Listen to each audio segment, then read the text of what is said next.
ยายสีจะให้เบิ่งเนาะอันนี้โทรระบายน้ำจะมีปากคอป่าน้อยป่าอย่างป่าซิ่วอย่างมีมดอยู่ในนี้เนาะพี่น้องเนาะให้เบิ่งบรรยากาศเด้อแม่ยายสีให้เบิ่งบรรยากาศพี่น้องเนาะมื้อนี้ได้มาฮอดมาถึงทงให้ทงนาพี่น้องเลยเบิ่งบรรยากาศ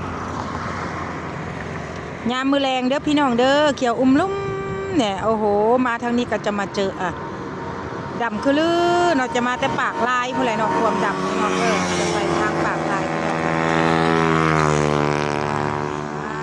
คือฝนจะตกนี่แหละพี่น้องมาจะซุ่มให้เบิ่งเนาะซุ่มให้เบิ่งนะความงามพี่น้องเลยบรรยากาศเด้ออย่าลืมฝากติดตามช่อง YouTube ของแม่ยายสีเด้อเนาะช่อง YouTube แก้วมณีรีวิวเรื่องเป็นจริงพี่น้องเลยเอาให้เบิ่งซ้ำนี้เด้อพี่น้องเด้อน้องหัวหน้าจะให้เบิ่งอีกเทื่อนึงเนาะจะอัปเดตให้เบิ่งอีกเทื่อนึงเด้อทุกคนเด้อ